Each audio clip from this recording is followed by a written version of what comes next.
Welcome to the Dr. Ferrer Podcast, hosted by pulmonologist and author Dr. Gustavo Ferrer and me, Amanda Ferrer. Hi, everyone. Welcome to our first episode of the Dr. Ferrer Podcast, a podcast about living longer, aging better, and finding peace when it gets hard, because it's necessary. I'm Amanda. I'm Dr. Gustavo Ferrer. I'm a pulmonary and critical care physician. I have spent decades helping patients and families navigate through difficulties, especially in the ICU and the critical care unit. And in this podcast, we're gonna talk about solutions, how to find solutions in a system often perceived as broken. Yeah, and like all of our podcasts, our mission is more than just informing you with random knowledge, which is good and necessary, but it's more to transform you and how to kind of apply it in your life, right? Absolutely. So let's go ahead and jump into what we have to do. Yes. All right. So I want to start with something that I wish most of my patients and their family should know, and I have written about that in my books, and is that there is a perceived sense of guilt out there. People feel that they are the problem, that they don't understand the system, that they are dumb, and I'm here to tell you that you're not a problem. You're not the problem. It is a systematic issue that we have, is a problem that the system is not designed to help the patients and families. The system intrinsically has significant problems that attempt to the flow of a good health system.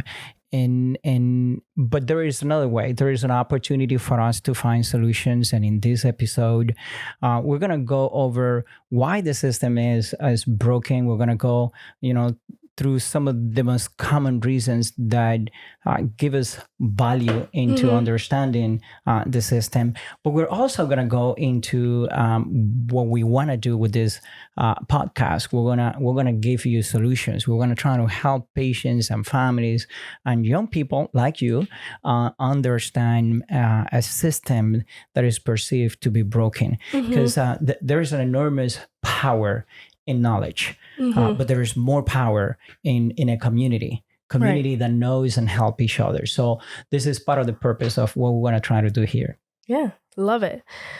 Well, do you want to get into kind of a little bit about the system, your experience? I mean, you have a lot of years of this experience. Where do you want to? Absolutely. Most people feel that the system is against them. And what do I mean by that? I have seen so many times patients and families confused in the exam room, confused in the hospital, with very simple things, trying to schedule an appointment, and they need something called referral. So they get lost in forms, documents, and papers that they need to complete in order to see a doctor. So when people pay their health insurance, there's not a disclaimer in there that tells them, hey, when you get to a doctor, you have to have a gatekeeper, a primary care physician that will authorize you to go to see somebody. So often all this, it's confusing when you need it the most, when you're feeling sick, or when you have a family that is sick. Especially for the first time, I would say, too. If you're not used to it, or it's something out of the blue that kind of comes up, that you're scrambling, trying to find something, trying to find someone. And absolutely. I have seen this actually in our own family. In my first book, I talk about a story about your mom, my wife, that I was in my training in Washington, D.C., and you guys were kids, and you guys were in need of having some medication for common cold or something like that. and she got to a pharmacy, and when it was the first time that she was facing shelves and shelves after shelves of over-the-counter medications for cough and remedies for whatever symptoms you guys were having, not realizing that all of them are about the same, and it was a tremendous confusion for her. And that's actually what triggers the need for me to write something about them. Mm-hmm. Yeah, I mean, I would be very confused too. They all kind of have the same name, or one slight ingredient difference, and Googling sometimes just doesn't help. Dr. Google doesn't help for the most part. Right. Most people in your generation understand today that those kind of softwares are created for search engine optimizations, and they're gonna get to the most common things that people search, or the most common answer, and usually is not the correct answer, the right answer. So right. No, and I try to say, hey, my foot hurts, hey, my head hurts, and it always is like, you have cancer. So that's very scary. And yeah, Google is not the way to go about answering your questions, especially medical, tough ones that, a specialist like you can definitely help and guide people better than Dr. Google. Yeah. Absolutely. So in this episode, we want to talk about why we perceive that the system is stacking against us. Mm-hmm. There are several things. There are things related to the system of health insurance that we have. That the reward in the health insurance system is not in health creation. It is actually in disease management. And we spent a lot of times in the process of helping patients manage their disease, because the insurance, that's the way that they paid the doctors. Mm-hmm. And the second thing is that the doctors, for many reasons, the doctors are forced to see large number of patients. Is a system that rewards volume. And you saw that a lot when you were I still see that. I still see that tremendously. In the hospital, we have to see a large number of patients for many reasons, for financial reasons. But today, there is a significant number of growing concerns, because the new generations of Americans, they're not going into med school at the rate that they should. And so we are having less doctors, facing a larger population of elderly patients that require and consume significant amount of the health system, and there's not enough of doctors to see those patients, especially after COVID. Yeah. Oh. A good number of doctors retire after COVID, and I see a significant problem that we don't have an incentive in your generation. None of you want to go to med school. No. So, and traditionally doctors were encourage their own family to go into medicine. So it's a glorious profession. It's a phenomenal profession, but there are many things that are not pointing people, young people, to go there. But it's also another problem. The patients, they feel lost in a maze of referrals, multiple doctors for one issue, multiple consultations, and the impossibility of creating a one pathway to the solutions of their families. Yeah, and especially the older generation that is not very tech savvy too, and they're getting phone calls and not picking up. I feel like that's seen a lot, especially at the clinic, where like they don't understand a text message to confirm an appointment and things like that. That can then lead to them missing appointments, and then obviously getting either mad or frustrated. And it's at no one's fault because they don't really understand, but then you kind of have to change with the times. You're not going to get an appointment card. You're going to get a text message. You're going to get a phone call. Please confirm. And I feel like that's, especially with the elderly. I understand it, but You do. Your generation is the most tech-savvy generation ever in the history of humankind. Right. But, older generations, they've been forced to adapt to all of these things. And quickly, too. It happens so fast. And quickly happens really fast. So, this is another thing. So most of the health insurance, health systems, hospitals and clinics, they relied on multiple softwares and multiple technologies to communicate with the patients and pass that information to the patient. But unfortunately, they are not getting to where they have to those people that need the most. I'm talking about the elderly patients, those patients that are in an institution, people that are isolated, that they don't have a family. So the system does not provide a pathway to help these people navigate their needs. Yeah. Your generation can navigate their needs using the technology. Right. Older generations will continue to struggle. And this is part of what we want to talk today. And it's so sad because I see people and I know people struggle, and it's really hard to learn things really fast. And also, even like some medical equipment is super old, and learning new technology is something that they would rather keep pushing until at some point, it's necessary because that's what's new and that's what's working. But yeah. That's exactly right. I remember when I have a story in my book, Graceful Exit. I wrote this book to guide patients when they get to the intensive care unit and they are facing an enormous pressure of a stress. Is the most critical time in anybody's life, landing in an intensive care unit. Anybody can understand that. And yet you have to also face all the things that we're talking about. You have to face a system that does not provide the entire roadmap of whatever is going to happen. A doctor that it is, and nurses that they're doing their very best to help you and to help the family. Help the families, but they have tons of other patients that they need to see and other responsibilities that they need to pay attention to, and patients are dumped into this, and families are responsible for making decisions for those patients. So in this book, I talk about this transition when people get out of the intensive care unit and going to rehab. What is an intensive care unit? Just to kind of, I've heard ICU, intensive care unit, my whole life.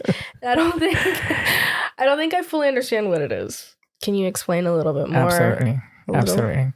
So the intensive care unit in every hospital, you have regular beds where people go and get hospitalized. They get admitted to the hospital to receive a treatment that are not going to be able to do at home.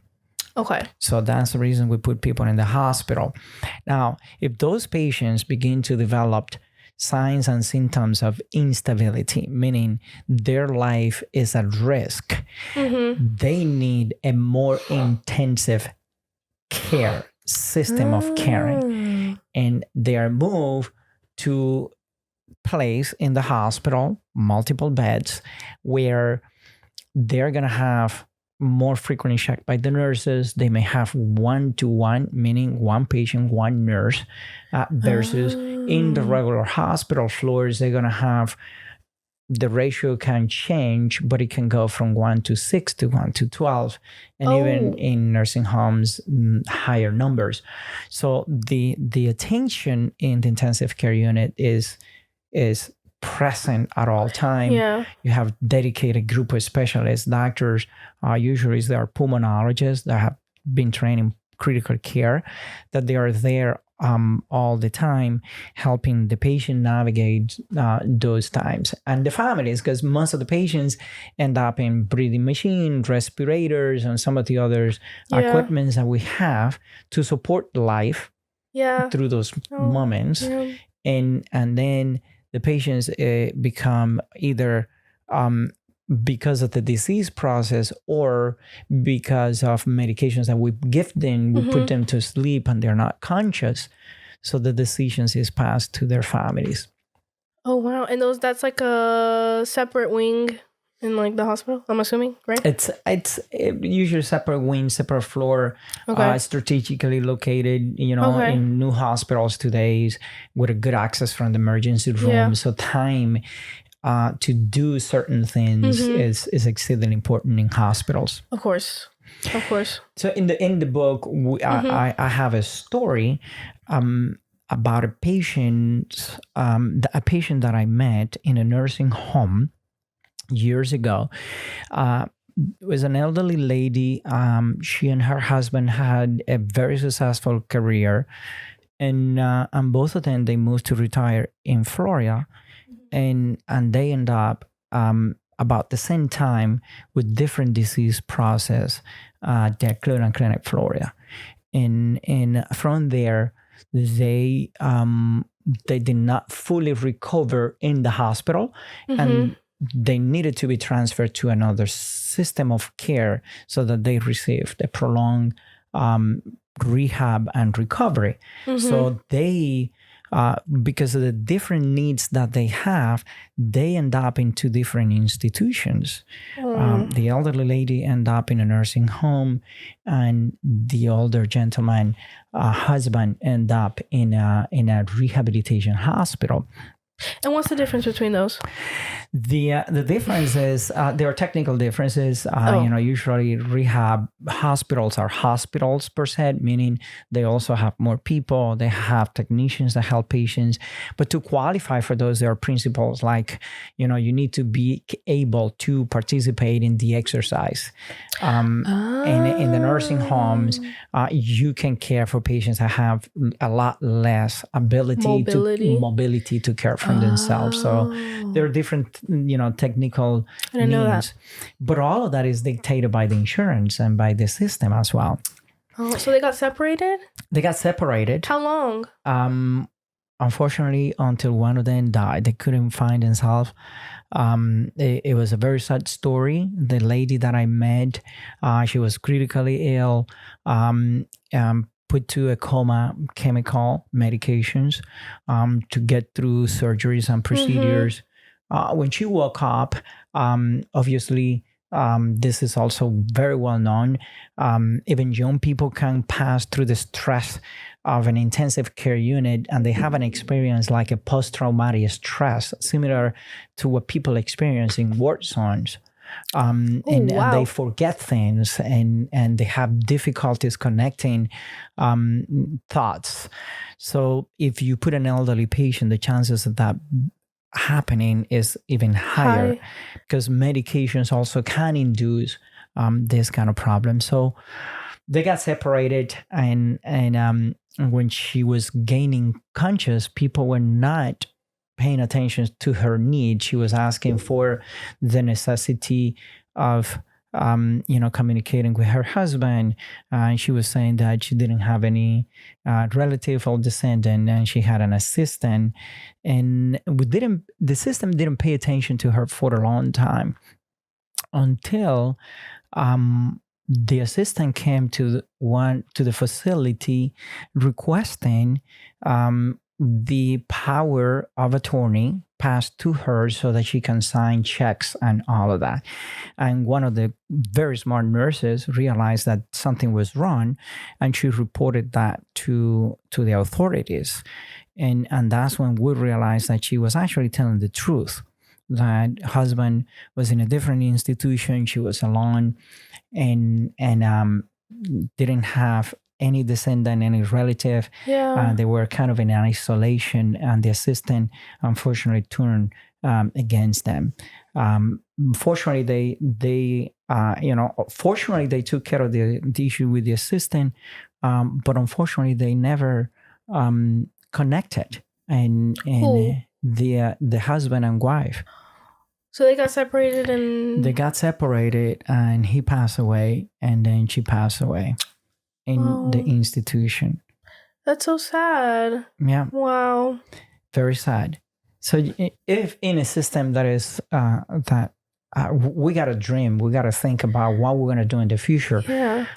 We need to think about ideas of how we're going to be supporting the number of people that live in isolation when they are older, when they are in their 70s and 80s and they have dysfunctionalities. It's a growing problem in America and in Europe. Yeah. And we need so to pay neglected. attention. Absolutely. And it's sad because there's someone's child, someone's mom, someone's dad.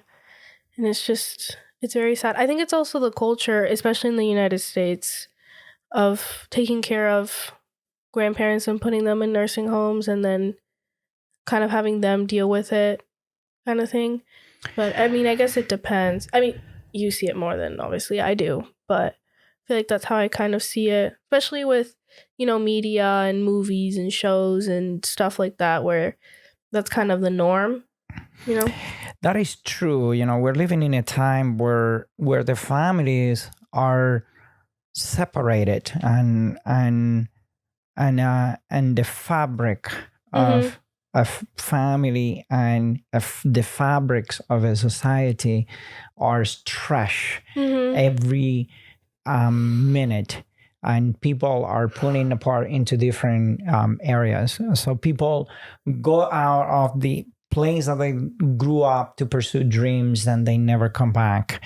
And statistically speaking, it's really hard to build community late in life that are communities that are close to you.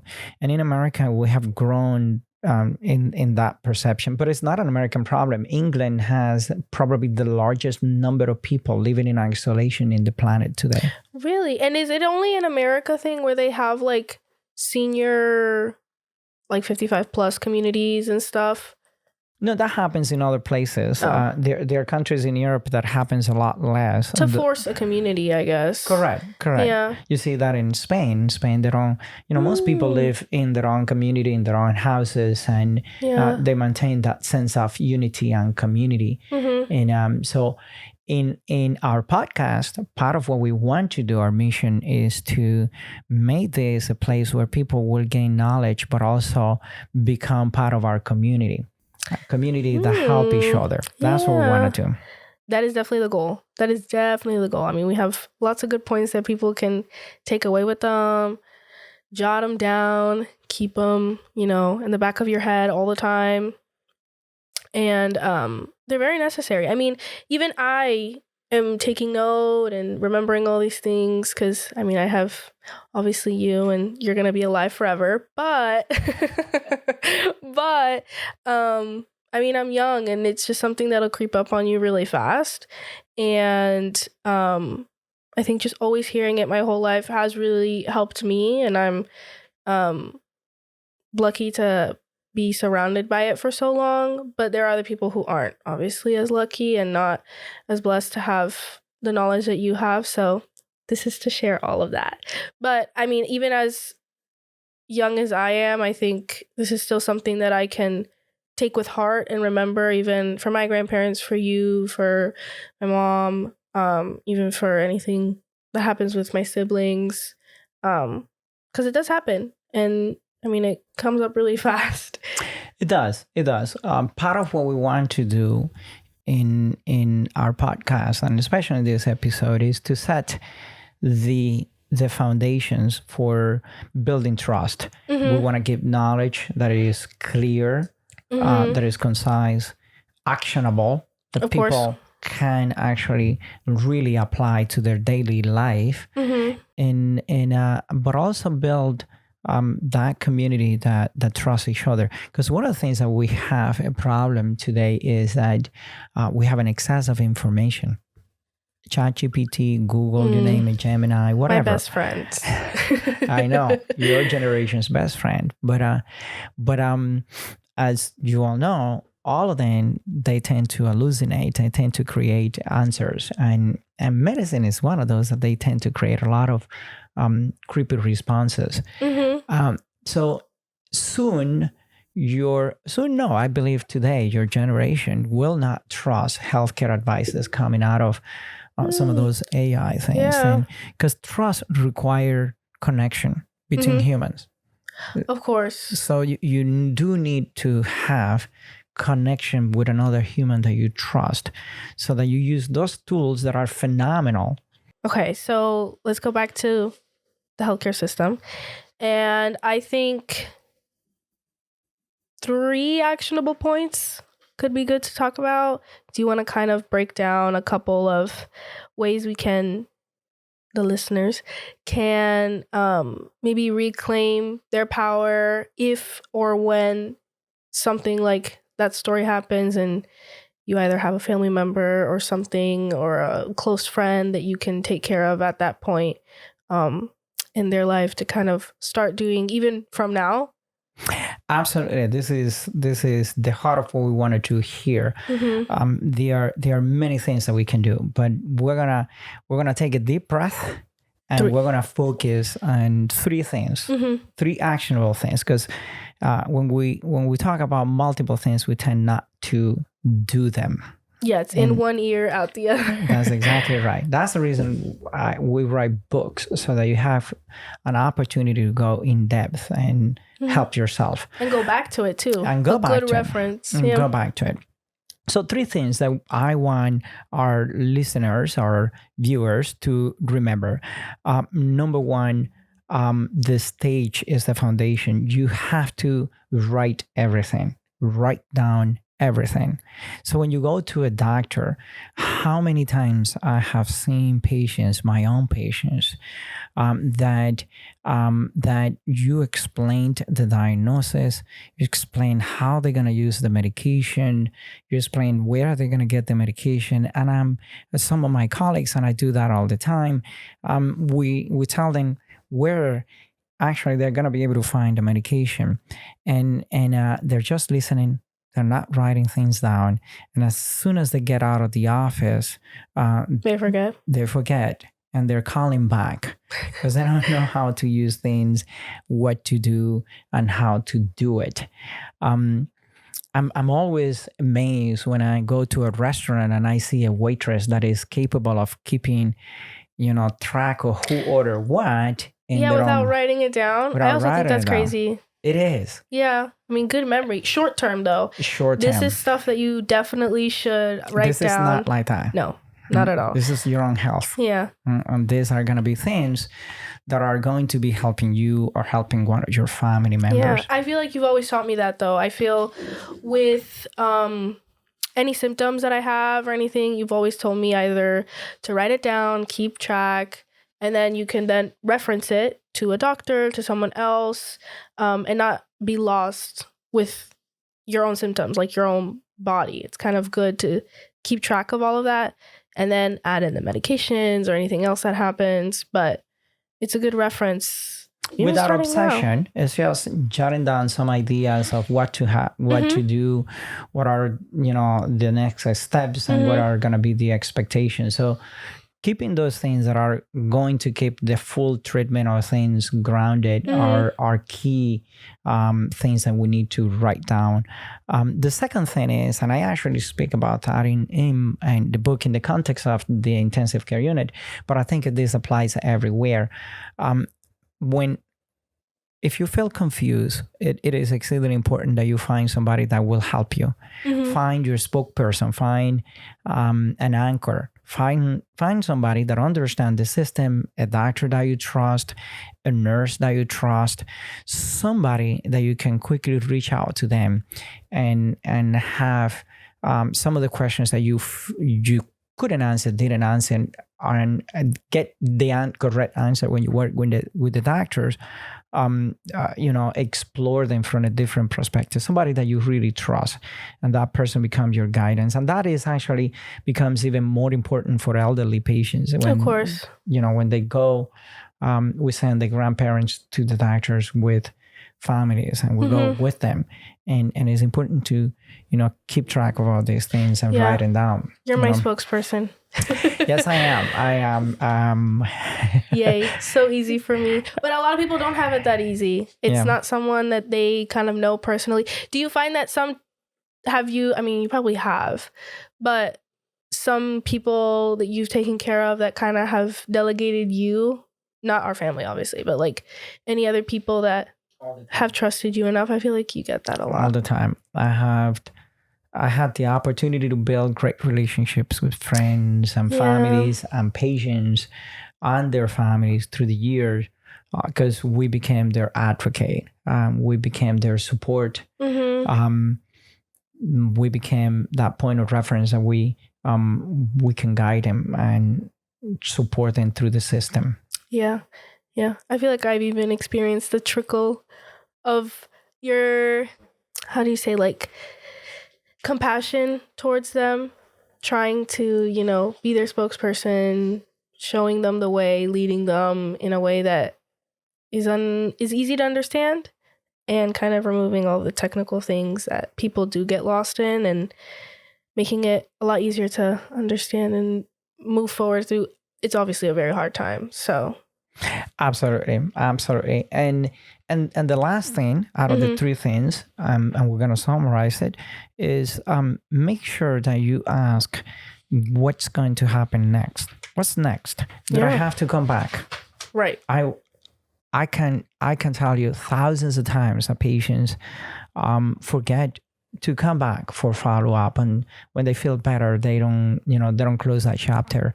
They don't really establish what's going to happen next. What's the expectation? What do the patient, me, have to do when I'm sitting in there? What's going to be next? Do I need to make the appointment? Do I need to call somebody? Do I need to go to the pharmacy? Those my medications covered by the insurance? Do I need to, what kind of questions I need to ask? So make sure that you, before you go out of that consultation, you or your family try to answer the great majority of the questions that you have, that all of them point toward the next thing that you're going to do. Yeah. And you have those in your book, right? I do. I have a guide of questions that people can follow, but these are especially for when they are in a critical condition. Right. But some of those concepts are basic. They still applies, absolutely. Write things down, make sure that, you ask specific questions, and you understand what's the specific need that you have and what you're going to do next. Those things are extremely important. Yeah. I mean, those are 3 great points that I will definitely take to heart. Even though I have your memory, I can leech off of and use all your valuable points. But I mean, it's obvious that it's not you that's the problem.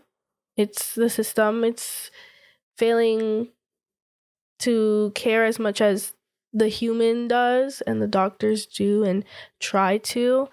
But yeah, I mean, feeling lost and overwhelmed or even done with it is a feeling that a lot of people have. You're not the only one. So if you feel lost, that's something that people like you can definitely help and assist. And I feel like you're not one of the only ones that does what you do and how you do it as well.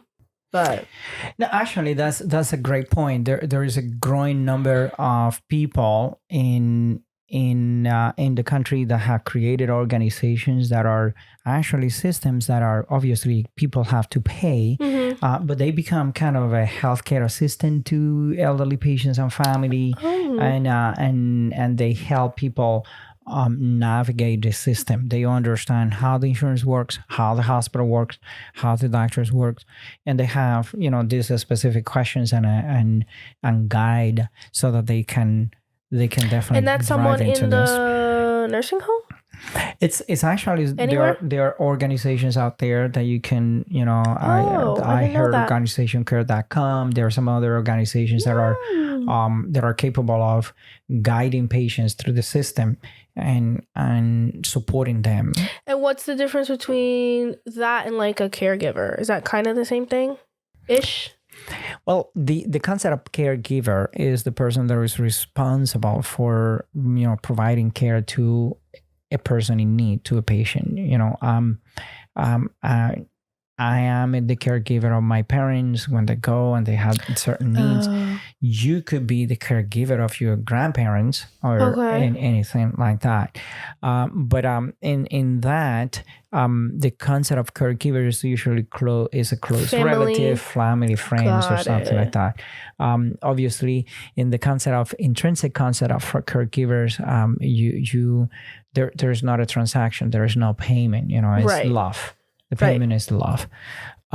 What I'm talking about, those are organizations that are popping up across the country that what they do is become that caregiver and support. But yes, to some instances, they're capable of doing many things, far better than traditional family member that has no understanding of the system. Right. They're capable of helping patients and family understand insurances, the doctors, the hospitals, and the system at large. Are those normally like certified people? Like, are they a nurse, previous nurse? Could be, but it could be people with a certain healthcare background that are trained by those organizations, and they are, they really have a fundamental understanding of how to navigate and go through the system, and they can help anybody at any time. Oh, some of them are very expensive, others are accessible. Right. But it's an opportunity as a society that is growing as a response, as a social response to the growing need. Yeah, I mean, these group of people are very neglected, and that's something that those assistants can definitely help, especially those that don't have the opportunity to have a caregiver, in the sense, a family, a close friend, like that story you shared of those people that had the assistant, even though sometimes it can backfire on you, sadly. But yeah, wow. So, in our podcast, the purpose is to inform, educate, and train people so that you build trust with us and you build trust with other people that will use the points that we're going to be highlighting in our podcast, and they will use it to build community of trust, that we support each other so that we have an opportunity to enjoy life to its fullness, and being able to also fulfill that calling of helping each other.